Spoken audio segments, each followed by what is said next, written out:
making Valentine felt heart. And these are so much fun to make because you can really use your creativity and you can use the bits of creative little things that you've, I was going to say, that you've hoarded, that you've collected over the years. Buttons, little doodads, vintage jewelry, beads.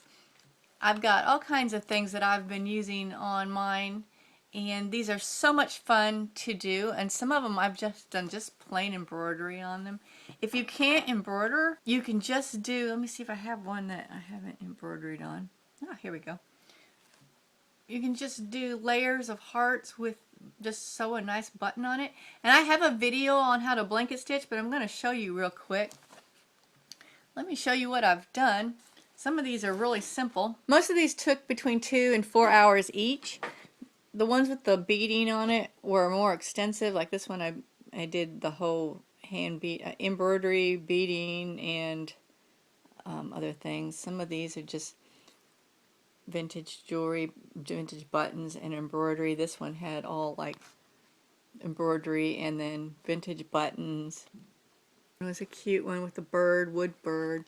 These are some that are really easy. That there was no real embroidery on. Just this is a handmade ceramic button by one of my friends that has passed on. She was an elderly lady that made dolls, and I have several dolls that she made. She also made buttons. She was very crafty. This one is from Incomparable Buttons. They're handmade buttons by women in South Africa. That it's their source of employment. These are vintage buttons on this one. So much fun. Just to get ideas and inspiration, just Google felt hearts and you'll find all kinds. Some of these I use designs that I found. Some of them I used the designs as sort of starting points. This design was actually came up on a felt water bottle cover, and I was like, oh, that would make a cute heart. So I improvised and did that one. On some of these, like I said, all they are is buttons, and I embroidered the little hearts next to that. So this one is my daughter's Valentine gift, and it's a wood. I got a wood, driftwood type shallow platter bowl like thing that I put them all in for display. And she doesn't like pastels. She likes grays and neutrals. So I did these in mostly gray wool, and I mixed it up with some pinks and navies and stuff like that, so it wasn't all so somber.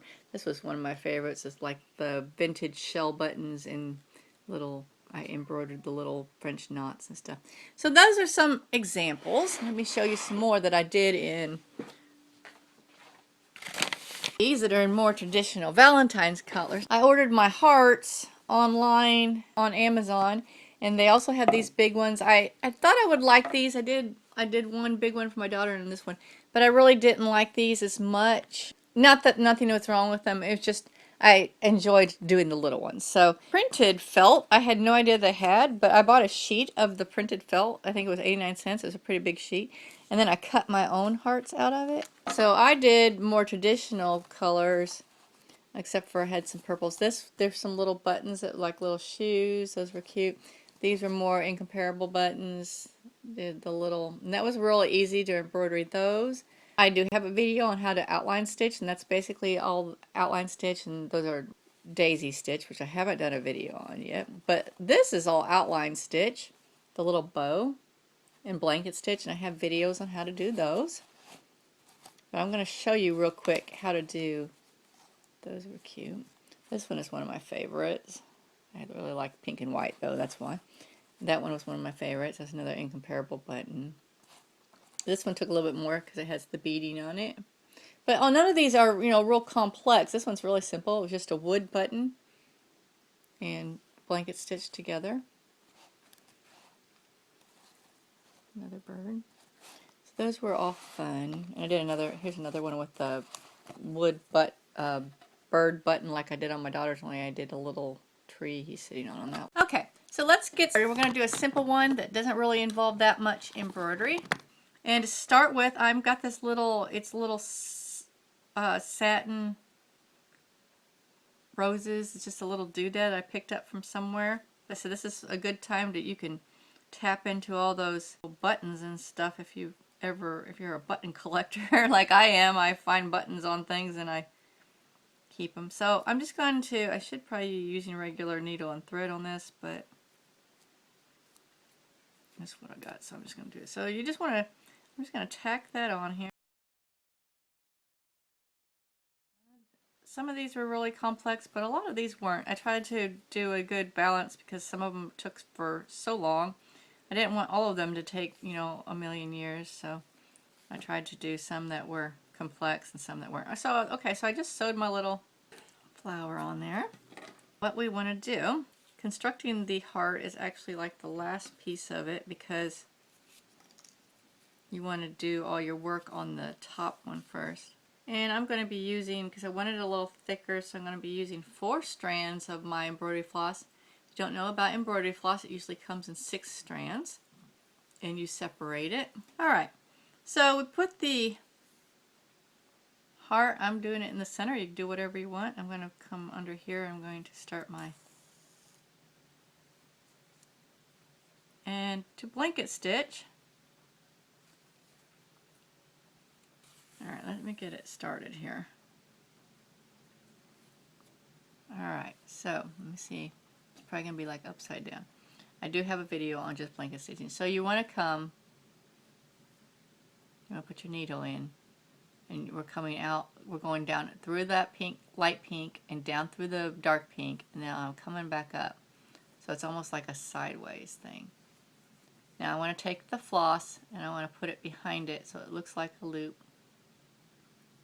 And with my needle coming through the little loop, I'm going to pull it straight up. And pull it down tight. And I'm going to do the same thing on this next one. I show this technique on how to join flower loom flowers. I use this same blanket stitch, buttonhole stitch, called both, on making the Amish rag rug. I have a separate video on just how to blanket stitch. It's a very versatile stitch. You can use it in lots of different needlecraft projects. It is really hard doing this way, sideways. So you're going to go around your entire heart. I think besides the outline stitch, I think the blanket stitch may have been the second stitch I learned when I was a little girl, about 6 years old. Now on some of these I actually did the hearts first and then added the buttons and stuff. In fact, I think most of them, I think I might have started backwards here.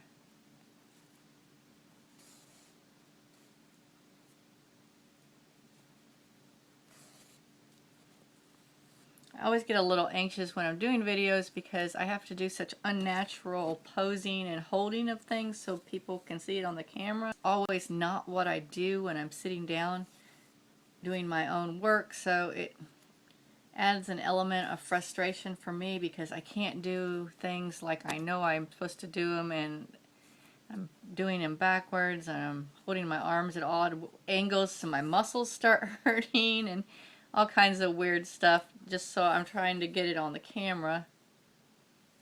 So I tend to poke myself and twist threads, and everything seems to take 3 times the length of time that it does when I'm sitting there doing it myself, because I'm trying to find a good camera angle.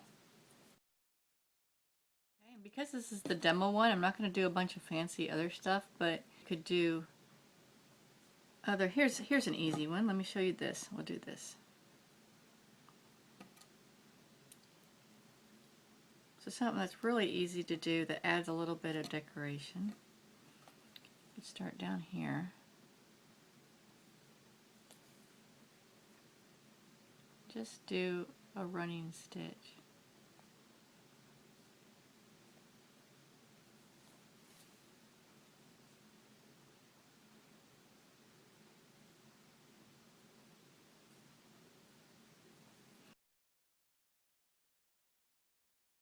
This is something that anyone can do with just minimal sewing skills.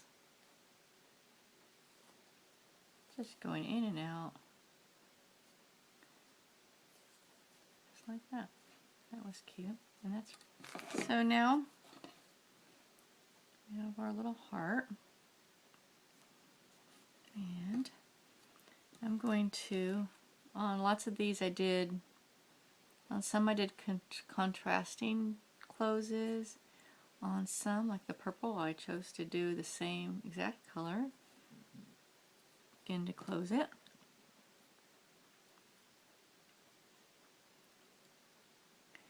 If you don't sew at all, you could get these were from Amazon, and you could put two together and use thin ribbon in and out, like weave it and tie it in a bow and stuff that. That would work too without any sewing.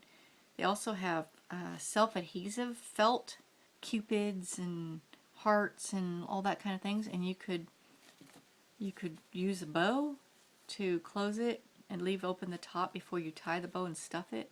And then you could tie it in a bow, and then you could stick those self-adhesive things on there if you don't do any kind of sewing at all. Alright, so we're going to do again a blanket stitch. We're going to go all the way around the heart. I'm going to leave, when I get to the end, back around to the other side here, I'm going to leave a hole open so we can stuff it.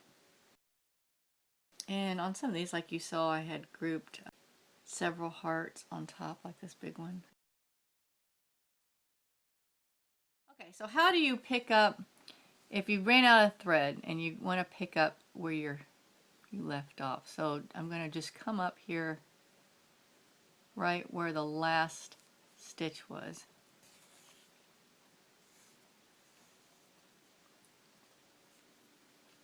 And I'm just going to line it as much as I can, and there you go.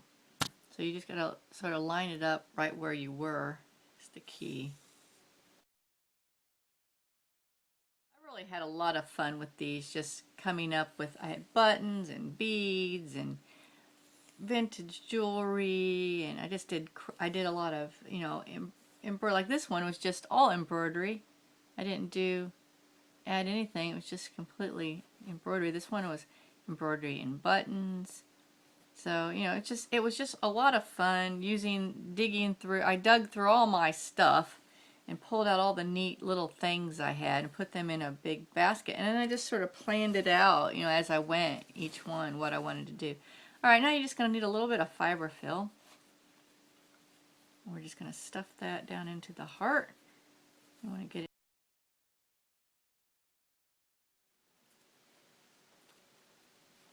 Okay. Don't worry if there's some fiber fill sticking out, you can trim that off after you get it done. Okay, so now we're going to close that hole up.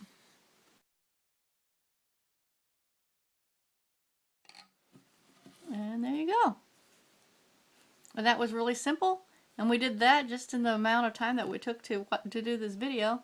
I already had the little, you know, the little ribbon flower, and you can go to Michael's if you don't already have a bunch of this kind of little buttons and stuff. You can get a whole pack of these, like little shaped heart buttons. I don't know, it's like 100 for 99 cents. They got little satin roses. You can get wood buttons. These are just beads that I've done on there. Regular old buttons, antique buttons, and then I embroidered the rest of it on there. So I really liked that one. That was fun. But this one was really simple.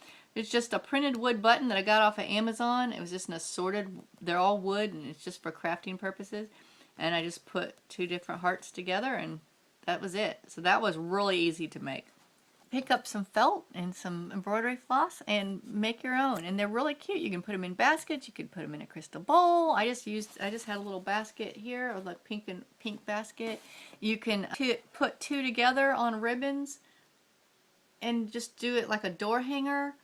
You could put one on a real pretty ribbon and hang it on a rearview mirror. You could put, if you wanted to make a sachets, you could put a little cotton ball with cologne or perfume on it, or you could put potpourri inside of them, like a coat hanger wire, and sort of had fed them through so the wire was the inside and did like a wreath out of them. I thought about doing that, but I just haven't got around to do that because I've had so many other things going on. But I liked doing the ones that were all different colors. the purples, the pinks, the reds, the print. It was really fun to use my imagination to use up all that little stuff that I had laying around. So that's my Valentine's craft that I've been working on. Actually, I've been working on that for about 2 weeks, every night for about 2 weeks. And it's been a lot of fun. So I hope this has inspired you to get creative and use all those little buttons and doodads you've got in a basket or a tin somewhere. So this has been Angie from Canterbury Trails Farm. Thanks for joining us.